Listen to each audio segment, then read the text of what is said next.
देश भर में जनता महंगाई से त्रस्त है।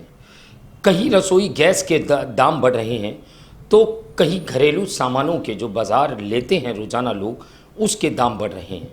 अनाज पर जीएसटी लगाया जा रहा है और अन्य खाद्य पदार्थों पर जीएसटी लगाया जा रहा है और धड़ल्ले से जो है दाम बढ़ रहे हैं। मगर जनता की चिंता ये है कि दाम तो बढ़ रहे हैं मगर भैया रोज़गार कहाँ है। रोज़गार जनता के पास नहीं है, जनता परेशान है मगर महंगाई है कि रुकने का नाम नहीं ले रही। इस समय हम समाजवादी पार्टी के साउथ मुंबई के दफ्तर में हैं, जो कि समाजवादी पार्टी के साउथ मुंबई के जो प्रेसिडेंट इस समय मेरे साथ में हैं सोहेल खान जी। मैं उनसे चंद शब्दों के चंद सवालात उनके सामने लेकर आया हूं, उसके बारे में जानेंगे कि वो अपना मत अपना विचार इन सवालों पर किस तरीके से रखते हैं। सोहेल खान जी, पहला मेरा सवाल आपसे होगा कि महंगाई जिस तरीके से जनता परेशान है, तो क्या सोचते हैं आप ये बढ़ती महंगाई को लेकर? क्या केंद्र में बैठी सरकार जो है जनता की तरफ से पूरी तरीके से इनका ध्यान जो है विचलित हो चुका है? देखो, ऐसा है कि इसमें आप मीडिया का, सोशल मीडिया तो बहुत अच्छा काम कर रही है, लेकिन मैं जो अन्य मीडिया चैनल्स हैं, ये महंगाई जो जा रही है, इन्फ्लेशन जो इतना हो रहा है, the country is going through a severe crisis regarding inflation, उसके अंदर नोबडी इज़ बॉदर्ड। ये मीडिया दिखाई नहीं रही है असल पिक्चर क्या है, बता बराबर ना। जो उन्हें जो बोलते हैं ना, जो गोदी मीडिया है, जो उन्हें बोला जाता है वही बताता है। वो बस सिर्फ नरेंद्र मोदी जी को अपना प्रोजेक्ट करते हैं और समझते हैं कि बस यही सब कुछ है और उसके आगे कुछ नहीं है। सर, जिस तरीके से रोज़गार की बात की जाए, रोज़गार का भी काफ़ी अभाव भारत में देखा जा रहा है। पढ़े लिखे युवा जो हैं बेरोज़गार नौकरी की तलाश में दर दर भटक रहे हैं। अनएम्प्लॉयमेंट तो ये तो आज से नहीं चल रहा है। जब ये 2014 में जब सरकार आई थी, बड़े बड़े ख्वाब दिखाया था इसने लोगों को कि भाई मेक इन इंडिया कैंपेन चालू किए थे, लेकिन ये कहाँ है, क्या कहीं कुछ भी नहीं है। देखो, आप जब तक ये महंगाई इन्फ्लेशन कंट्रोल नहीं करोगे और रोज़गारी, बिकॉज ये सरकार ने क्या किया आपको पता है, ये लोगों को मज़हब के नाम पे लोग ने बांट दिया है। इतनी communal hatred between the two communities ज़बरदस्ती का डाला है आज। लेकिन मैं आपको एक मिसाल देता हूँ, मैं खुद कभी कभी वेज खाने जाता हूँ तो मैं देखता हूँ कि मुस्लिम हमारी माँ बहनें अपने हिंदू भाई की होटल में खाती है, हमारे यहाँ जो मुस्लिम की होटल में हमारे हिंदू भाई बहन खाते हैं।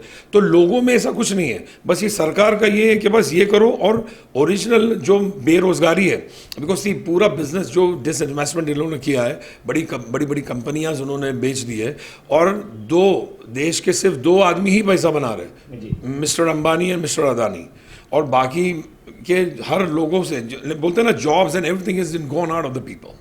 तो ये बेरोजगारी, और इस पे कैसा है कि जो फाइनेंस मिनिस्टर है, पहली सरकार के टाइम पे जो फाइनेंस मिनिस्टर थे, दे वर ऑल, जैसा मनमोहन सिंह जी थे, मैं वाकई में ही वॉज अ जीनियस।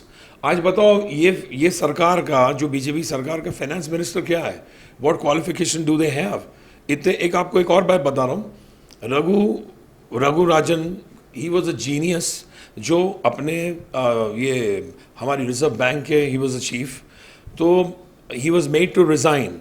और ही वॉज, बोलते हैं ना, अच्छे जीनियस लोग को छोड़ के जाना पड़ा, बिकॉज ये भाजपा की पॉलिसी एकदम टोटली डिफरेंट पॉलिसी है। इसलिए बेरोजगारी, महंगाई सब, यानी ये कैसा, मतलब इस country is going down the drains. जी सर, जिस तरीके से आपने कहा कि देश की जो अर्थ मंत्री है सीतारमैया जी, क्या वो अपने काम में सक्षम नहीं है? आपको ऐसा लग रहा है कि जिस तरीके से जीएसटी का बोझ अलग से लादा जा रहा है, महंगाई का बोझ अलग से लादा जा रहा है और कोई सिस्टम नहीं है, डॉलर के मुकाबले जो है रुपया ज़मीन पर गिरता जा रहा है, क्या लग रहा है आपको कि ये सरकार सिर्फ पिक्चर में जो हिंदू राष्ट्र का सिर्फ नाम लेकर चलना चाह रही है और बाकी के मुद्दों से भटकाना चाह रही है? बेशक, यू आर एब्सोल्युटली राइट। आज देखो डॉलर का, मैं आपको ये नरेंद्र मोदी जी के अपना उनके खुद वर्ड्स है 2019 के अंदर कि अपना ये जीएसटी जो इन्होंने लगा है कि भाई जो गरीब लोग का जो मेन जो है खाना, या सब नॉर्मल आदमी, हम भी वही खाते हैं, या गेहूँ, चावल, दही, पनीर, आटा, इस पर ये जीएसटी नहीं लगेगा। आज सडनली 2000 हम लोग 2022 में जीएसटी लगा दिए। 2014 के ना पेट्रोल, कितने लोगों ने, ये स्मृति ईरानी, ये Baba Ramdev, I have watch them, उन्होंने क्या बोला था पता है? नरेंद्र मोदी खुद स्पीचों में अपनी कहा है when he was campaigning for 2014 elections कि वो बोलते हैं कि 35 रुपये पेट्रोल चाहिए या 70 रुपये, उस टाइम 70 रुपये पेट्रोल था, बराबर। तो ये लोगों को ऐसा गुमराह कर दिया है कि ये कुछ सोच, इन्हें लाइक सोच समझने के बाहर है। और मैं ये बोलना चाह रहा हूँ कि जीएसटी का एक फेज़ होना चाहिए। जीएसटी कुछ सर्टेन प्रोडक्ट्स पे ये हो, लेकिन आज कैसा है कि इतना हमारा खजाना खाजी, वेर गोन इन डेट। तो ये पूरा ये लोगों से ही वसूल कर रहे हैं। ये फ्री जो अपना यूपी में जो लोगों को खाना भेजे, तो क्या किसी ने प्रधानमंत्री जी ने क्या अपने जेब से खाना भेजा? योगी जी ने क्या अपने जेब से खाना भेजा?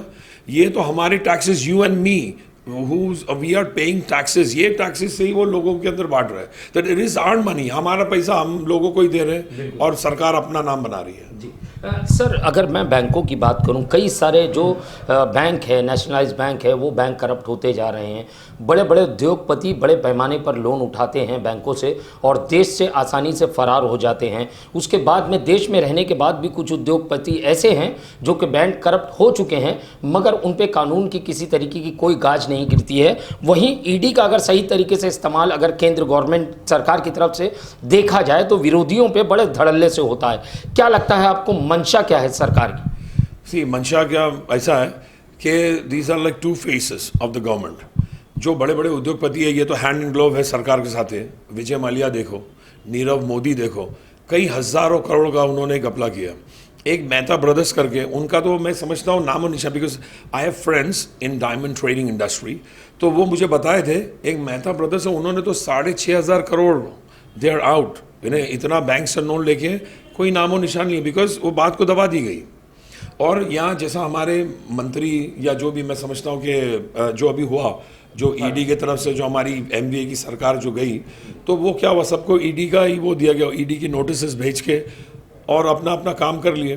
तो ये जो आपने कहा, तो मैं वाकई में यू आर वेरी राइट कि यही जो चीज़ अगर ईडी की जो ये नोटिस, आज देखो अपना HDIL देखे ना, ये पीएमसी बैंक का इन्होंने कई हज़ार करोड़, लाइक टोटल अगर दोनों ये फैमिली दोनों देर लाइक चाचाजाद भाई है, बराबर। तो दोनों का वो मिला के DHL का 35,000 करोड़ का स्कैम है। 35,000, कैन यू इमेजिन दैट भाई? ये देश कहाँ जा रहा है, मुझे तो कुछ समझ में नहीं आ रहा है। और एक और भी बात, जो ये सरकार ने 2,80 करोड़ बोला था काला धन, इन्हें इट वॉज ऑल, ये कैसा था, ये हम लोग ने, मैंने रिपोर्ट मैंने पढ़ा हूँ, तो उसके अंदर स्विस बैंक के अंदर जो काला धन था, तो देर वॉज 30,000 करोड़। 2014 में इट वॉज 20,000 करोड़, अभी 30,000 करोड़ जो काला धन। अच्छा, ये ज़रूरी नहीं कि इट्स ऑल काला धन, ये वाइट पैसा भी ट्रांसफर करते हैं। ये तो बोलने के लिए जुमला है कि ये काला धन है, बट ओरिजिनल में इफ़ यू इन्वेस्टिगेट तो सब काला धन नहीं है। तो आपको भी खुद पता, आपने भी देखा, कोई काला धन आया, लोगों को 14-15 लाख रुपया, 15-20 लाख प्रधानमंत्री जी के मुंह से बोला हुआ, 15 से 20 लाख एक के अकाउंट में आया। तो आई थिंक इट्स ऑल, यानी समझ गए ना मैं आपको क्या बोलूँ, मैं बोल ये ना आपको समझ में क्या बोलना चाह रहा हूँ। महाराष्ट्र की राजनीति के बाद में बात करूं, हाल में जो घटनाक्रम महाराष्ट्र के अंदर घटा, जो शिंदे गुट जो है एक अलग गुट बनकर खड़ा हुआ, आपको इन सारी राजनीति के पीछे क्या कारण लगता है, क्या मेजर वजह रही? क्या सही मायने में हिंदुत्व के मुद्दे को लेकर शिंदे गुट अलग हुआ, या तो इसके पीछे कई और राज हैं जो खुलने बाकी हैं? देखो, मैं क्या बोलूँ सर, आप देख लो, ये जितने भी हमारे MLAs हैं, जो मिनिस्टर्स हैं, उनका एसेट देख लो। मैं किसको नहीं आ रहा, पैसा इतना कहाँ से? आप जब MLA हो तो you are serving the nation, you are serving the people, है ना, उनके लिए काम कर रहे हो, लोगों की खिदमत कर रहे हो, तो आपके सडनली इतना करोड़ों रुपया कहाँ से आ जाता है? जब भी ईडी अपना जो एनफोर्समेंट डायरेक्टोरेट है, that's why they are sending you notice ना, कि तुम्हारी इल वेल्थ जो जमा हुई है। तो मैं समझता हूँ कि अगर ये जो गुड जमा हुआ है, मैं खाली एक मैं पूछ रहा हूँ, I am a normal citizen of this country, मैं क्या वोट डालने के बाद मैं अपना वोट चेंज कर सकता हूँ क्या? नहीं कर सकते, बराबर ना? तो how can these people jump and go और फॉर्म अ डिफरेंट ग्रुप? सरकार किसकी भी आए, बीजेपी की आए, कांग्रेस की आए, समाजवादी की आए, लेकिन वो सरकार लेजिटिमेट होना चाहिए, पब्लिक जिससे वोट दे। तो हमारा भी ये था, अगर ये जो ग्रुप अलग हुआ था, दे शुड हैव रिजाइंड, अलग से बाई इलेक्शन लड़के, फिर they should have gone with Devendra Fadnavis ji और जो भी व्हाटएवर, लेकिन ये ऐसा हुआ नहीं सर। बिल्कुल सर, आपने जिस तरीके से ये करेक्ट सवाल उठाया, मगर कहीं ना कहीं राज्यपाल की भूमिका पे भी सवाल उठते हैं। जिस तरीके से आनन फानन में राज्यपाल ने जो मंजूरी दी थी शपथ ग्रहण की, कि आपने जिस तरीके से कहा किसी एक पार्टी के नाम से, उसके चिन्ह से, उसी के पार्टी के मुखिया के हाथों टिकट लेकर, उद्धव जी की बात कर रहा हूँ जो पूर्व सीएम रह चुके हैं, उनसे टिकट लेकर उनके पक्ष के नाम पर चुनाव लड़कर वो जीते हैं उन्हीं के वोट बैंक के द्वारा, और उसके बाद में किसी अन्य पार्टी का हाथ थाम लेना या उनके साथ में संगठन जोड़ लेना, ये कितने हद तक सही था? जो राज्यपाल को इन सारी खामियों को राज्यपाल ने नज़रअंदाज किया। मैं एक ही वर्ड बोलना चाहूँगा इसके लिए, इंग्लिश का वर्ड है बिट्रेयल। लोगों को धोखा दिए लोगों ने, जो भी है। सी, ये तो एक्चुअली है ये इंटरनल मैटर शिवसेना का, हमारे कोई लेना देना नहीं, लेकिन अब ये ऐसा है कि ये देवर इलेक्टेड शिवसेना के बैनर पे जीत किया है, और सडनली आफ्टर 2.5 years सब अलग अलग हो गए। तो ये धोखा नहीं हो तो क्या हुआ? तो और उसमें सी राज्यपाल जो रहता है, तो he is like this president, हमारे he is the top most. तो वैसा महाराष्ट्र का राज्यपाल, उन्होंने like the shouldn't be bias, उन्होंने हक का फैसला करना चाहिए। लेकिन अभी ठीक है, अभी राज्यपाल ने अभी वो दे दिया, तो उनको कौन हु कैन चैलेंज हिम? तो मैं समझता हूँ it's a total betrayal of the people. लेकिन एक बात मैं बता दूंगा, इलेक्शन ये हमेशा तो नहीं रहेगा, 2 साल बाद लोग जवाब देंगे इसका। सोहेल जी, अगर मैं बात करूं समाजवादी पक्ष की, समाजवादी पक्ष के मुंबई के अंदर काफ़ी नगर सेवक हैं, 2 विधायक हैं पक्ष के। सर, पक्ष को बढ़ाने के लिए किस तरीके का काम किया जा रहा है? मैं अगर खासकर बात करूं साउथ मुंबई की, कि साउथ मुंबई में पक्ष को किस तरीके से बढ़ाने का काम किया जा रहा है, क्या रणनीतियां बनाई जा रही है आपकी तरफ से, क्योंकि आप प्रेसिडेंट हो इस साउथ मुंबई के? देखो, साउथ मुंबई का स्पेशली मुंबा देवी तालुका, हमारे पास एक देख लो, हमारा एक एमएलए है, सॉरी जो अभी तो एमएलए है अपना, रईस, जनाब rice Sheikh.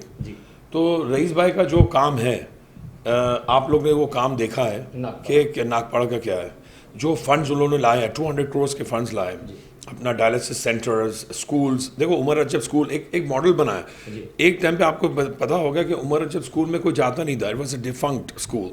Now Christ Church से उसका वो करके 700 students are starting now, 700 students.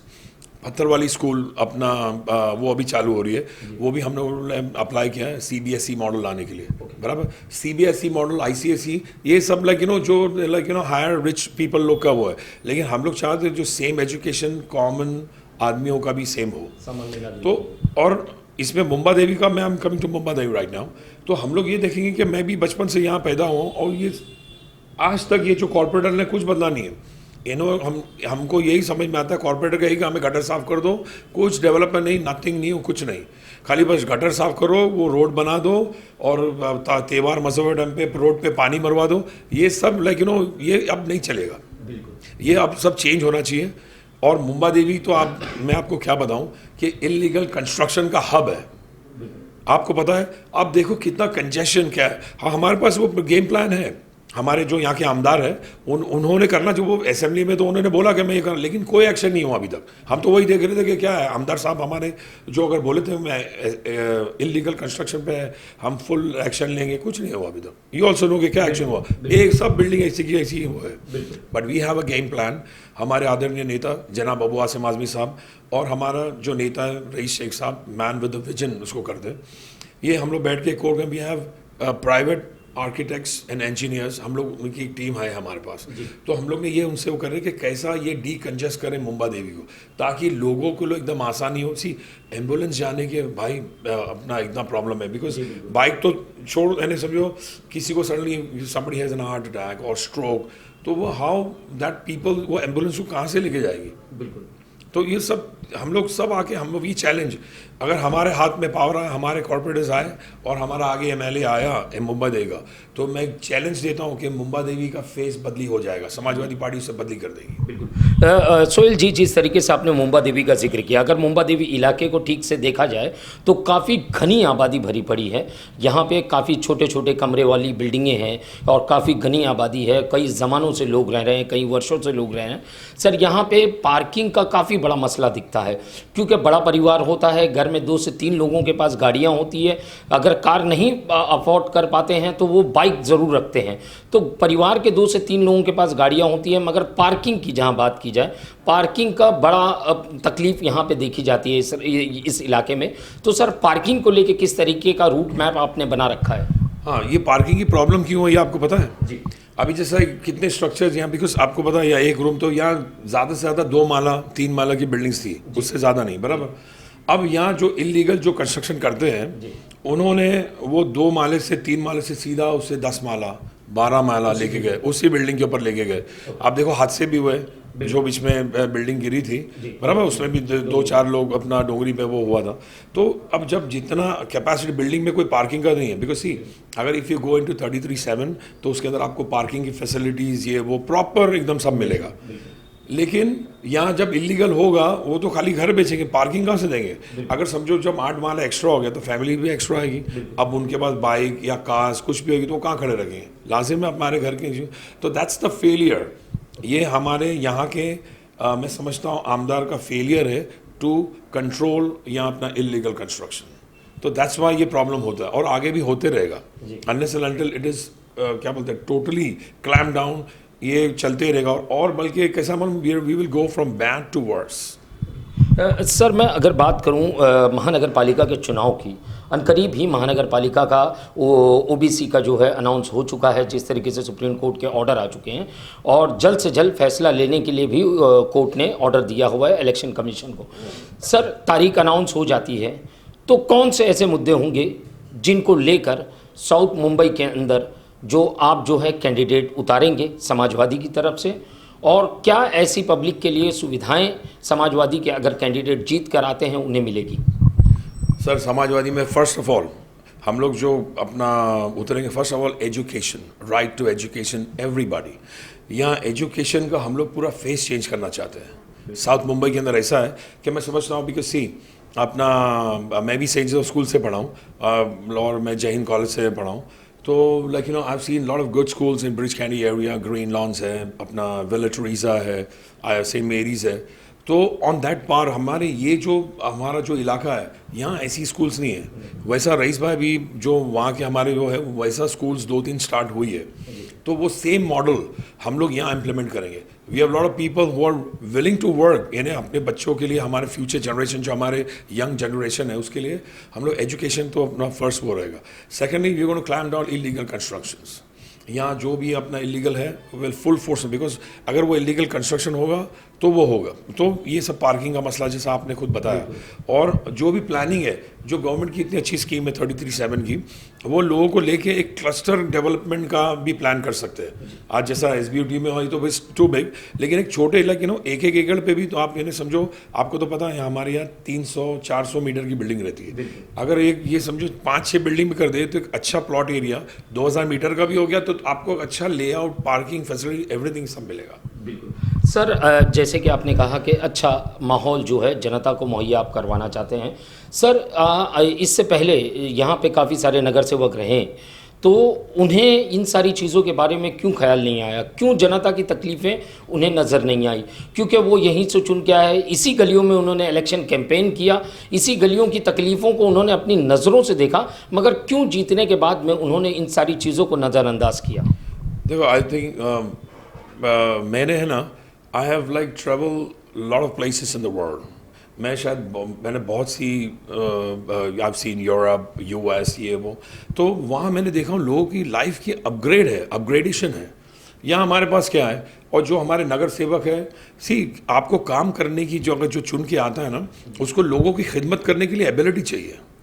आज मैं वो नहीं कर रहा हूँ, आज हमारे जनाब अब्बासिम आज़मी साहब का आप देखो, एक सरप्लस फंड 15 से 13 करोड़ अभी भी गोवंडी कंस्टिट्यूंसी के है, काम सब हो चुका है। ने समझे, लोगों को बोल रहे हैं लाओ, बोलिए, तो ये फंड पड़ा है ओपन, यूटिलाइज करो, तो ये नहीं समझे ना। तो समाजवादी का ऐसा है कि हम we are eager to work for the people. और यहाँ तो कैसा है कि बस ठीक है इलेक्शन आ गया, और हमारी पब्लिक को ना जागरूक होना चाहिए। जैसा हम लोग जब देखें, ऐसा मेरे साथ बहुत से लोग पढ़े लिखे लोग बाहर जाते हैं आते देखेंगे, तो मैं तो चाहता हूँ कि लोग देख के दूसरे को देख के अपग्रेड तो करें। हमारी मुंबई इंडिया कब तक इन्हें ऐसी इन्हें दब के रहेंगी? ये पॉलिटिशियन कैसा हो गया है, वो प्रजा बोलते ना, अंग्रेज राज गांधी जी ने जो इनको सबको भगाया, तो आज जो पॉलिटिशियन जो आगे वो भी यही हो गया, हमारी प्रजा को दबा के ही रखा है। बिल्कुल। सर, एक आखिरी सवाल आपसे करना चाहूँगा। सर, चुनाव के समय सभी दल सभी पक्ष वादे बहुत करते हैं। नेता जब भी आते हैं मंच के ऊपर, जनता के बीच में जाते हैं, वादे बहुत करते हैं कि हम इलाके के लिए ये कर देंगे, ये बदल देंगे, ज़मीनें तुम्हारी चेंज हो जाएगी, तुम्हारा रहन सहन बदल जाएगा, तुम्हारा माहौल बदल जाएगा। सर, मैं उससे हटकर आपसे सवाल करना चाहूँगा, क्या आप भी उसी तरीके के वादे लेकर ज़मीन पे उतरोगे, या हकीकत में उन वादों को सच्चाई के तौर पर जो है ज़मीन पे नक्शा उभेरने की आपकी शक्ति है? देखिए, हमारे सामने तो दो मॉडल रेडी है। 200 करोड़ का फंड रईस भाई ने लेके आए, रईस शेख साहब ने लेके आया 200 करोड़ का फंड। आप बताओ, ये एरिया से हमारा जो भी आफरीन शेख है, ज्ञानराज निकम है, जावेद जो है, आप बताओ कितना फंड लगा है? इंक्वायरी करो, आरटीआई मारो, रईस भाई का मैं आपको बता देता हूँ 200 करोड़ का फंड लाया, इतना डेवलपमेंट। हमारी जो मेन हमारे सुप्रीम लीडर जनाब अबू आसिम आदमी साहब, गोवंडी का नक्शा बदल गया। गोवंडी आपको पता है कि एक टाइम जो जीतता था, दूसरे टाइम एमएलए कभी जीता नहीं है, एक हिस्ट्री। लेकिन आसिम भाई हैट्रिक मारे हैं, तो दैट मीन्स लोगों का जो काम कर रहे हैं, गोवंडी का फेस चेंज कर दिया। आज रोड्स जो देखो गोवंडी में, मैं जब हम लोग छोटे थे जाते थे, पॉट होल्स और कैसा होता, चेंज कर दिया। अभी हम लोग क्या कर रहे हैं गोवंडी के अंदर से, वी विल इरेडिकेट ड्रग्स। अभी हमने मुहिम चलाई है, बिग बॉस से हम लोग कल साथ में थे, तो अब मुहिम चलाई है। और कैसा हो गया, वानखड़े साहब जो थे, उन्होंने उनसे बॉस से मीटिंग भी हुई सब, लेकिन अनफॉर्चुनेटली उनकी आपको पता है ट्रांसफ़र हो गई। तो अभी हम लोग फिर भी अपने जो मिस्टर सिंह साहब है, उनसे भी मीटिंग हुई है। तो अब नेक्स्ट इज पूरा eradication of drugs from Govandi area. और ज़्यादा से ज़्यादा लोगों को हम लोग एजुकेशन, बच्चों को, कि भाई राइट, तुम एटलीस्ट तुम ग्रेजुएट बन जाओ। ओके, तो ये जो हमारी जो टीम है, हमारे पास 2 ही एमएलए, लेकिन वो देखो वो 2 एमएलए कैसा काम कर रहे हैं कि 2 एमएलए 200 के ऐसा काम कर रहे हैं। और हम लोग वाकई में, अगर हमारी और एमएलएज और जो आएंगे, हम पार्टी अभी हम लोग तो अभी बढ़ने की कोशिश करेंगे इंशाल्लाह। तो वो हम लोग देखना, हम लोग आप भी रहेंगे इंशाल्लाह, अगर जिंदा रहे मैं भी रहूँगा। आप मुझे मेरा कॉलर पकड़ के बोल सकते हैं कि भाई सोहेल भाई, आपने ये वादा किया था तो ये पूरा क्यों नहीं हुआ? जस्ट बोलते ना कि ये सच्चाई और हकीकत। बिल्कुल। सोहेल जी, कितने कैंडिडेट, एक और सवाल, कितने कैंडिडेट साउथ मुंबई में समाजवादी के देखने मिलेंगे? भाई यहाँ देखो 36 सीट्स है, तो हम लोग 30 सीट्स पे तो एकदम दबा के वो करेंगे। 30 सीट्स पे फुल ऑन हम लोग हुए, और हम लोग सोच रहे कि यहाँ से हमारी कम से कम, यानी जो मेन जो पावरफुल जो विनिंग सीट है उस पर फुल ध्यान दे, और पब्लिक को हम लोग आश्वासन देते हैं कि अगर हमको अगर पब्लिक लेके आई तो we will change the face of South Mumbai. जहाँ जहाँ हमारे जो कॉर्पोरेट अगर चुन के आए, we will really change the face of South Mumbai. बिल्कुल। ये थे सोहेल खान जी, जो कि साउथ मुंबई के प्रेसिडेंट हैं। सवाल था केंद्र की राजनीति के बारे में। महंगाई जो डायन जनता को खाए जा रही है, उस डायन को बॉटल में कैसे कैद किया जाए। उनका कहना था कि केंद्र में बैठी सरकार चाहती ही नहीं है कि वो डायन कैद हो, वो ऐसे ही खुलेआम घूमती रहे और जनता का जो है मेहनत का खून जो है वो चूसती रहे, और महंगाई के बोझ तले जनता दबती रहे। उन्हें भटकाया जाए किसी अन्य मुद्दों पर कि आपको मुसलमान से खतरा है और मुसलमानों को हिंदुओं से खतरा है, ऐसे सारे विषयों पे उन्हें भटकाया जाए और महंगाई से उनका जो ध्यान है वो केंद्रित किया जाए। मेरा सवाल था साउथ मुंबई को लेकर कि साउथ मुंबई जो इलाका है, भिंडी बाज़ार, पायदूनी, इन तरीक़ों को, नागपाड़ा, ये इलाका जो है काफ़ी घनी आबादी वाला इलाका है, और यहाँ पे जनता को एक नहीं अनेकों समस्याओं का सामना करना पड़ता है। तो कई सालों से यहाँ पे विधायक रहे, नगर सेवक रहे, चुनाव के समय ये गलियों में दरवाज़ों पर जाते हैं प्रचार के लिए, मगर चुनाव के बाद में क्या इनको जनता की समस्याएं नहीं नज़र आती है?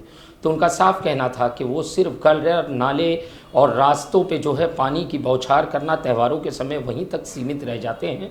हम चाहते हैं कि हम चेहरा मोहरा अगर समाजवादी का नगर सेवक इस इलाके से जीत कर आता है तो इस इलाके में जो हकीकतन ज़रूरत है जनता की, उसे पूरा करने की कोशिश समाजवादी का हर वो जो है विधायक जो कैंडिडेट करेगा जिसके जिसके लिए जनता को उसकी ज़रूरत है, उसकी आवश्यकता है।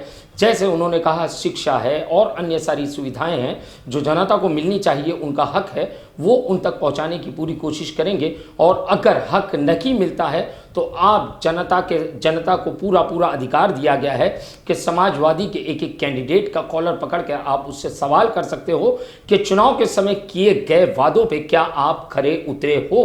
और जिस तरीके से उन्होंने एक आखिरी बात मैंने की थी, सवाल किया था कि गवंडी जो इलाका है, इन्होंने जिस तरीके से कहा, हमने भी अपनी कैमरे की नज़रों से गवंडी जो पिछला गवंडी था और अब की बार का जो गवंडी है उसमें बदलाव हमने साफ देखा है। वहाँ पे धड़ल्ले से वाटर माफिया चलता था। अगर आपको घड़ा भर भी पानी अगर अपनी ज़रूरत के लिए लेना है तो आपको उसकी रकम अदा करनी पड़ती थी, मगर कहीं ना कहीं आज जनता के हर दरवाजे तक वो पानी पहुंच चुका है और जनता को बिना रकम अदा किए महानगर पालिका का साफ और सुथरा पानी मुहैया किया जा रहा है। स्कूलों की हालत बेहतर कर दी गई है, जहां पे के सामान्यतः बेंच नहीं होती थी। मैंने खुद एक चैनल में काम करते हुए स्टिंग किया था एक स्कूल का, सरकारी स्कूल का, जहां पे बच्चे ज़मीन पर अखबार बिछा कर पढ़ाई कर रहे थे, मगर आज जो है स्कूलों की अवस्था बदल चुकी है। हम सिर्फ सच्चाई आपके सामने लाते हैं, हमारा कोई मकसद नहीं है, किसी पक्ष से हम जुड़े नहीं है, ना किसी की तारीफ ना बुराई करना चाहते हैं, मगर हाँ, जनता के साथ में अगर बुरा हो रहा हो तो एक माध्यम होने के नाते हमारा फर्ज बनता है कि सच्चाई जनता के सामने जरूर आनी चाहिए। कैमरामैन शफीक साटविलकर के साथ सही शेख की report, the daily India news, Mumbai.